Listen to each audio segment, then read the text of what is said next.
नमस्कार, मैं रचना शर्मा चढ़दी कला टाइम टीवी देख रहे सभी दर्शकों का स्वागत करती हूं। आप देख रहे हैं उत्तर प्रदेश के विशेष समाचार। मुख्यमंत्री योगी आदित्यनाथ ने मिशन रोजगार के तहत आज 1,90,000 लाभार्थियों को 16,000 करोड़ रुपए की राशि ऋण के रूप में दी है। राजधानी लखनऊ में एमएसएमई ऋण मेले का आयोजन किया गया, जिनमें सीएम योगी ने 16,000 करोड़ रुपए का ऋण वितरण किया। प्रदेश के सभी जिलों में आज इस कार्यक्रम का आयोजन किया गया। एमएसएमई ऋण मेले में प्रधानमंत्री रोजगार सृजन कार्यक्रम, प्रधानमंत्री मुद्रा योजना, मुख्यमंत्री युवा स्वरोजगार योजना और डीओपी वित्त पोषण योजना के लाभार्थियों को लाभ मिला है। इसी के साथ सीएम योगी ने वर्ष 2022-23 के लिए 2 करोड़ 35 लाख रुपए की वार्षिक ऋण योजना का शुभारंभ किया। सीएम योगी ने इस दौरान लाभार्थियों से बातचीत भी की। उन्होंने कहा कि उत्तर प्रदेश नई टेक्नोलॉजी का उपयोग कर प्रदेश के विकास के पथ पर ले आया है और सीएम ने कहा कि 2017 के पहले की सरकारों के पास इच्छा शक्ति नहीं थी। हम विकास की नई तकनीक को अपनाकर प्रदेश में बेरोजगारी दर को 18% से 2.9% पर लाए हैं। मैं सबसे पहले विभाग को और बैंकर्स को इस बात के लिए हृदय से धन्यवाद देता हूं कि उन्होंने आज यहां पर एक साथ 1,90,000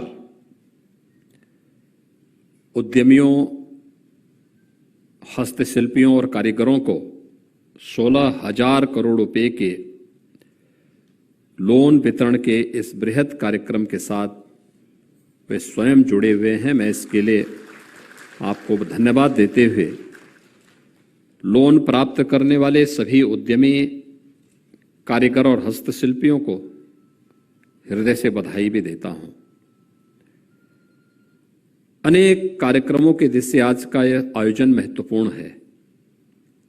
लोन वितरण का कार्यक्रम तो हो ही रहा है, 5 सीएफसी का भी उद्घाटन आज हुआ है, जो प्रदेश के 5 अलग अलग जनपदों में, आजमगढ़ में, अंबेडकर नगर में, सिद्धार्थ नगर में, सीतापुर में, आगरा में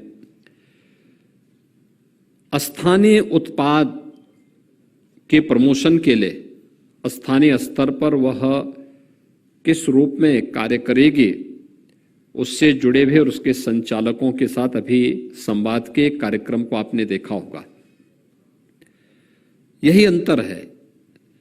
2017 के पहले यह क्षेत्र पूरी तरह उपेक्षित था, मृतप्राय सा हो गया था, लोगों में हताशा थी, निराशा थी। और 2017 में जब प्रदेश में नई सरकार का गठन हुआ तो उस समय हम लोगों के सामने यह भी एक चुनौती थी। उत्तर प्रदेश की उस समय बेरोजगारी की जो दर थी वो 18% से अधिक थी। देश की सबसे बड़ी आबादी का राज्य है तो सबसे अधिक युवा भी होंगे। सबसे अधिक युवा हैं तो उनकी सबसे अधिक आकांक्षाएं भी होंगी और उसके अनुरूप अपना कार्यक्रम बनाने के लिए उत्तर प्रदेश जैसे राज्य में, जहां पर कृषि के अलावा रोजगार का दूसरा साधन था ही नहीं, और कृषि में भी हमारे 200 से अधिक विकासखंड ऐसे थे जो डार्क जोन घोषित हो गए थे। वहां कोई ट्यूबवेल नहीं लग सकता था, वहां पर सिंचाई की सुविधा के लिए कोई अन्य इस प्रकार की व्यवस्थाएं नहीं थी।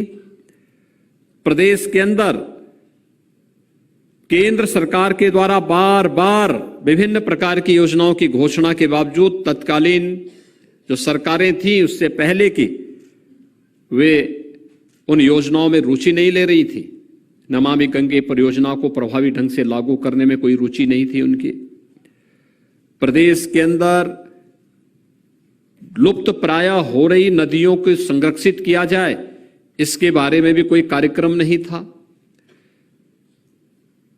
कमी पैसे की नहीं थी, केंद्र के सहयोग की भी नहीं थी, राज्य सरकार की इच्छा शक्ति की थी। और 2017 में आने के बाद जब इच्छा शक्ति बलवती हुई और राज्य सरकार ने इस पर कार्य प्रारंभ किया तो न केवल एग्रीकल्चर के क्षेत्र में हम लोगों ने उन अनंत संभावनाओं को आगे बढ़ाया, बल्कि परंपरागत उद्यम को प्रोत्साहित करने के लिए 2018 में, जब 24 जनवरी 2018 को हम लोगों ने प्रदेश की राजधानी लखनऊ में एक जनपद एक उत्पाद की योजना प्रारंभ की तो बहुत सारे लोगों को लगता था ये सब क्या कर रहे हैं। अचानक नहीं किया था, इसमें हमने शोध किया था, इस पे व्यापक कार्य योजना बनाई थी और मैं तब भी इस बात को मानता था कि एक जनपद एक उत्पाद की योजना हमारे परंपरागत उद्यमियों के साथ साथ उत्तर प्रदेश को एक्सपोर्ट का एक हब बना देगा। और आज मुझे बताते हुए प्रसन्नता है कि उत्तर प्रदेश में, जिस उत्तर प्रदेश की 2016 तक एक्सपोर्ट कुल 80,000 करोड़ के आसपास थी, आज वो बढ़ करके 1,56,000 करोड़ रुपए तक वार्षिक पहुंच चुकी है। उत्तर प्रदेश के अंदर एग्रीकल्चर के बाद सूक्ष्म लघु उद्यम मध्यम जो उद्यमियों ने, हस्तशिल्पी और कारीगरों ने अपने कौशल का जो परिचय दिया, आज हम सबके सामने है। बहुत बड़े पैमाने पर रोजगार का सृजन हुआ, सरकार ने प्रोत्साहन देना प्रारंभ किया, बैंकर्स का सकारात्मक सहयोग प्राप्त हुआ। आज परिणाम है कि उत्तर प्रदेश बेरोजगारी की दर को कम करने में, जो देश का सबसे बड़ा राज्य है, सबसे अधिक युवा हमारे पास हैं, उन युवाओं की आकांक्षाओं के अनुरूप रोजगार देने में भी हम लोगों ने सफलता प्राप्त की। 18% से इस दर को कम करते हुए 2.9% तक, हम 3% से नीचे तक लाने में हमें सफलता प्राप्त हुई है। चुनावी वादों को पूरा करते हुए योगी सरकार यूपी के सभी बेघर परिवारों को मकान बनाने के लिए जमीन देने की तैयारी कर रही है। इसी कड़ी में राष्ट्र परिषद ने सभी जिलाधिकारियों को ऐसे परिवारों का विवरण उपलब्ध कराने के निर्देश दिए हैं जिनके पास आवास नहीं है। जिलाधिकारियों से ऐसे परिवारों का ब्यौरा भी तलब किया गया है जिनके पास आवास के लिए भूमि उपलब्ध नहीं है। दरअसल बीते दिनों यूपी सरकार के विभिन्न विभागों ने मुख्यमंत्री योगी आदित्यनाथ और उनके मंत्रिमंडलीय सहयोगियों के समक्ष अपनी कार्य योजना का प्रस्तुतिकरण किया था। राजस्व विभाग ने हर बेघर को घर देने की सरकार की मंशा के तहत ऐसे परिवार जिनके पास आवास के लिए जमीन भी नहीं है, उन्हें पट्टे पर आवासीय भूमि देने का लक्ष्य अपनी 100 दिन की कार्य योजना में शामिल किया था। इस कार्य योजना को धरातल पर लाने के लिए राजस्व परिषद ने सभी जिलाधिकारियों को अपने जिलों में ग्रामवार और तहसीलवार ऐसे आवासहीन परिवारों की संख्या बताने के लिए कहा है। ऐसे परिवारों का भी विवरण मांगा गया है जिनके पास मकान बनाने के लिए भूमि उपलब्ध नहीं है। जिलाधिकारियों से परिषद ने आवासहीन परिवारों को मकान और भूमिहीन परिवारों को मकान के लिए जमीन उपलब्ध कराने के लिए की गई कार्रवाई का विवरण भी उपलब्ध कराने के निर्देश दिए हैं। जिन परिवारों के पास मकान के लिए जमीन नहीं होती है, राजस्व विभाग उन्हें घर बनाने के लिए ग्राम समाज की भूमि पट्टे पर देता है।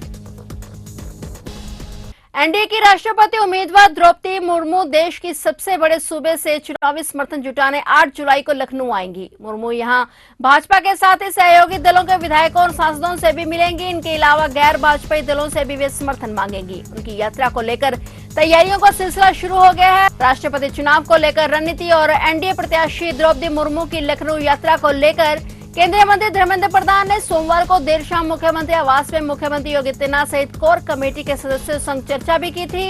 हालांकि अभी इस संभावित कार्यक्रम को अंतिम रूप दिया जा रहा है। देश के सर्वोच्च पद यानी राष्ट्रपति पद के लिए 18 जुलाई को चुनाव होना है। 21 जुलाई को इसके नतीजे आएंगे। सत्ताधारी एनडीए की तरफ से द्रौपदी मुर्मू और विपक्ष की तरफ से यशवंत सिन्हा ने नामांकन कर दिया है। इनके अलावा 54 अन्य लोगों ने भी नामांकन किया है। हालांकि प्राप्त प्रस्ताव नहीं होने के कारण 54 अन्य उम्मीदवारों के नामांकन खारिज हो सकते हैं। यानी मुकाबला द्रौपदी मुर्मू और यशवंत सिन्हा के बीच में है। समाजवादी पार्टी के गढ़ कहे जाने वाले आजमगढ़ और रामपुर को उपचुनाव में ढाने के बाद अब भाजपा इसे अपना अवैध दुर्ग बनाने की तैयारी में है। मुख्यमंत्री योगी आदित्यनाथ ने दोनों ही जिलों को शीर्ष प्राथमिकता में रखते हुए यहां पर चल रही विकास परियोजनाओं की शासन स्तर से समीक्षा के निर्देश दिए हैं। इन जिलों पर अब मुख्यमंत्री कार्यालय की सीधी नजर होगी। आजमगढ़ के हरिहरपुर घराना की समृद्ध विरासत का जिक्र करते हुए सीएम योगी ने कहा कि हरिहरपुर घराना 600 वर्ष से अधिक पुराना घराना है। ऐसे में संगीत जगत के लब्ध प्रतिष्ठित लोगों से परामर्श कर उनकी मंशानुरूप कला संगीत साधकों के हित में यहाँ के लिए आवश्यक प्रस्ताव तैयार किए जाएं। इसी तरह बिलासपुर रामपुर चीनी मिल का सुदृढ़ीकरण करने का कार्य यथाशीघ्र करने के सीएम योगी ने निर्देश दिए हैं। भोजपुरी सुपरस्टार और आजमगढ़ के नवनिर्वाचित सांसद दिनेश लाल यादव निरुआ के बड़े भाई वीरा सम्राट विजय लाल यादव का कार से लखनऊ जाने के क्रम में रोड एक्सीडेंट हो गया है। इस हादसे में वह गंभीर रूप से घायल हो गए हैं। उन्हें हॉस्पिटल में एडमिट कराया गया है। निर्भया ने बड़े भाई विजय लाल यादव के बारे में जानकारी देते हुए कहा कि दुखद घटना है। वीरा सम्राट बड़े भैया विजय लाल यादव जी की कार लखनऊ जाने के क्रम में दुर्घटनाग्रस्त हो गई थी। उन्हें इलाज के लिए वेदांता हॉस्पिटल ले जाया गया है। वहीं फैंस भी एक्टर के पोस्ट पर जल्द ही उनके बड़े भाई के ठीक होने की कामना कर रहे हैं। जानकारी के अनुसार फॉर्च्यूनर कार काफी तेज गति से जा रही थी और इसी बीच ड्राइवर कार पर अपना संतुलन खो बैठा। तेज रफ्तार से जा रही कार डिवाइडर से टकरा गई और हवा में करीब 20 मीटर ऊपर तक उछल गई। दुर्घटना के बाद गाड़ी के चारों चक्के ऊपर की तरफ हो गए थे। विजयलाल यादव की दुर्घटना की जानकारी के बाद उनसे संपर्क करने का प्रयास किया गया तो उनके समर्थक ने फोन उठाया, उनके हॉस्पिटल ले जाए जाने की जानकारी दी। महाराष्ट्र की राजधानी मुंबई के कुर्ला इलाके में एक 4 मंजिला मकान गिरने से महाराजगंज के 8 लोगों की मौत हो गई। उत्तर प्रदेश के मुख्यमंत्री योगी आदित्यनाथ ने घटना में मारे गए लोगों के प्रति शोक व्यक्त करते हुए इस घटना पर दुख जताया है और पिछले दिनों हुई इस घटना का जिक्र करते हुए सीएम योगी ने गुरुवार को ट्वीट कर कहा कि मुंबई के कुर्ला क्षेत्र में मकान गिरने की दुर्घटना में हुई जनहानि अत्यंत हृदय विदारक है। दुख की इस घड़ी में मेरी संवेदनाएं शोक संतप्त परिजनों के साथ हैं। उन्होंने इस घटना में हताहत हुए उत्तर प्रदेश के लोगों को आर्थिक सहायता प्रदान करने की भी घोषणा की। सीएम योगी ने कहा कि उत्तर प्रदेश सरकार की तरफ से उत्तर प्रदेश के मृतकों के परिजनों को 2-2 लाख रुपए तथा घायलों को 50-50 हजार रुपए की आर्थिक सहायता प्रदान की जाएगी। उत्तर प्रदेश सरकार घायलों के समुचित उपचार हेतु महाराष्ट्र सरकार के साथ लगातार संपर्क में है। मृतकों के अंतिम संस्कार हेतु यदि उनके परिजन शव को उत्तर प्रदेश में अपने घर लाना चाहते हैं तो उसकी समुचित व्यवस्था उत्तर प्रदेश सरकार द्वारा की जाएगी।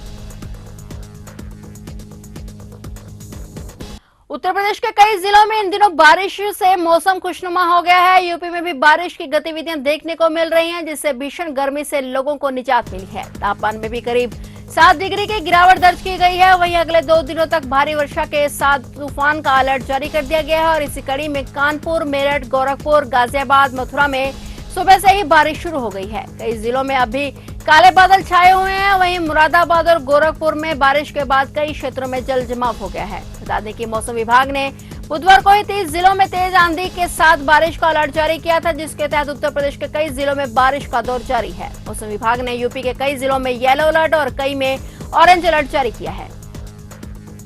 तो ये थे उत्तर प्रदेश के विशेष समाचार और नए समाचारों के साथ फिर से हाजिर होंगे। तब तक के लिए देखते रहिए चढ़ती कला टाइम टीवी।